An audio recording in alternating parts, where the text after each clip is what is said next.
It's time to get back in the boat and head to Slateport, narrowly avoiding decapitating some more swimmers along the way. Upon landing at the beach, I immediately run past the city to the northernmost accessible patch of grass to scope out the new opportunities and refamiliarize myself with what shows up there, and I actually do decide to add another Pokemon to my team in the form of Minun. Why Minun? God, I don't even know. He doesn't learn Spark until level 19. This is gonna be a drag.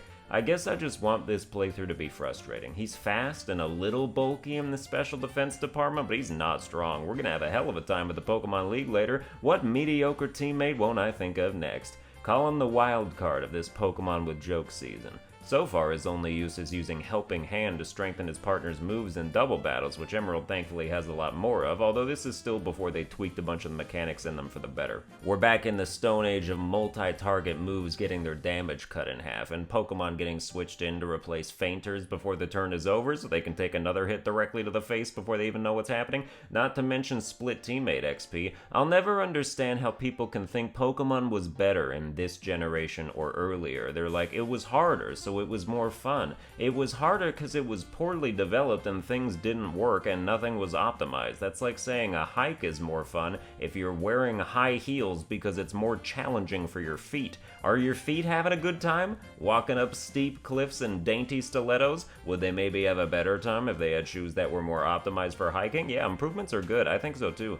Progressive iterations of established formulas only fail if they introduce new features that bomb, but throughout the Pokemon generations, outside of whatever else, the core battle mechanics have only improved with each entry, and since that's the main thing we've got going on, I certainly never find myself yearning for the old days. Every new remake that gets announced, I'm like, hell yes, they're making another old game better. The Let's Go games might be an exception, even though they introduced some fantastic changes, like wild Pokemon showing up in the overworld and Jesse and James being actual characters, but those games really only faltered in two ways. Not having pro controller support, which made no sense, and making Pokemon catching give too much experience, while they made battling give you like none. Every battle in Let's Go Pikachu and Eevee was like when you accidentally talk to that one fisherman who has 6 Magikarp and you're like, oh god damn it, someone lobotomized me. But Kanto as a region never looked better, having your canonically weak title partner actually be good in battle with boosted stats and know all these crazy coverage moves and use all the HMs was super cool, and riding certain Pokemon was a blast. I do think it's worth playing once, catching them all, and never touching it again, because it's also the first game in my estimation that made catching them all feel exciting and fun. So that's my Let's Go Pikachu and Eevee review, sequestered into a Pokemon Emerald with Jokes episode, because what else am I going to talk about when there's like 40 minutes of battle footage to trim around? Upon entering the Pokemon fan club, we see this dude talking about swagger and offers to teach one of our Pokemon.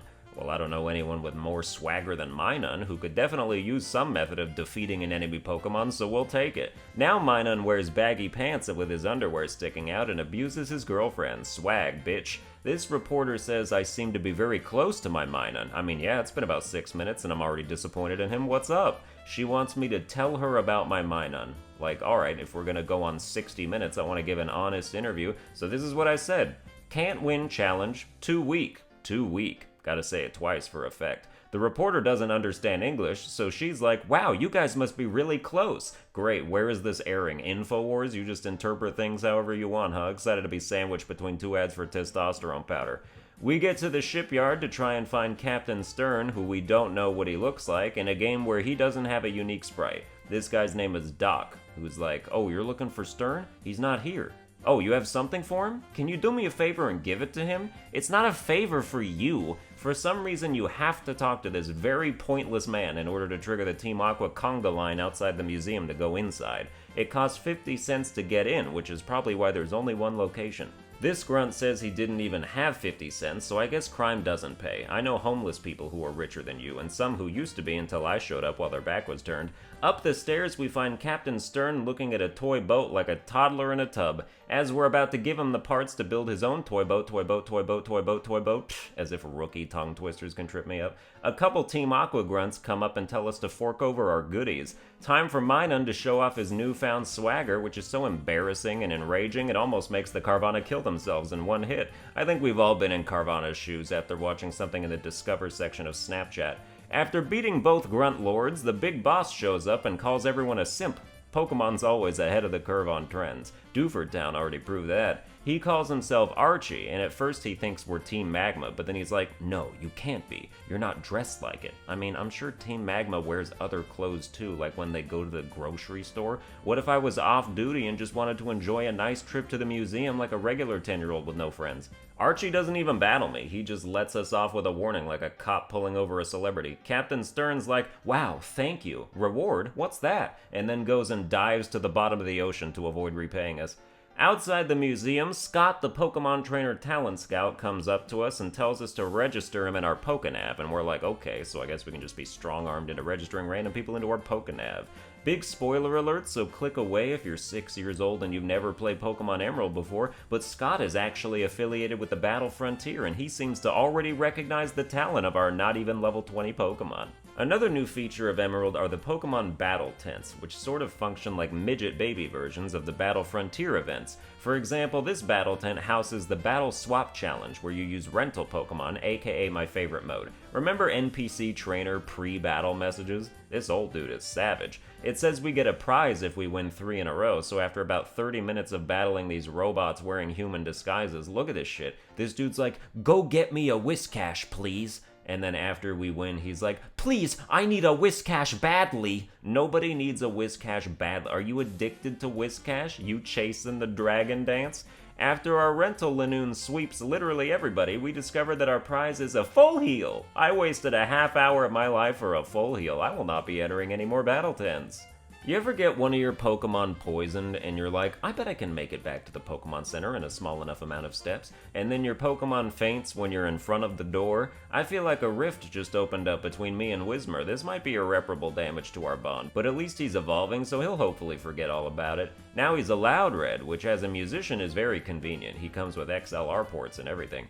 Now it's time to enter the Trick House, one of the best ongoing game events in Pokemon history. The Trickmaster himself would probably be a lot easier to find if his bald head didn't shine like a diamond every time we walked into the room.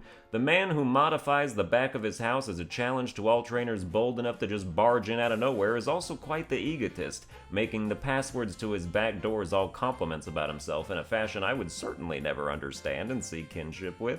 This time around, he's planted a bunch of cuttable trees with other trainers trapped inside somehow. Like, how did this dude get in there?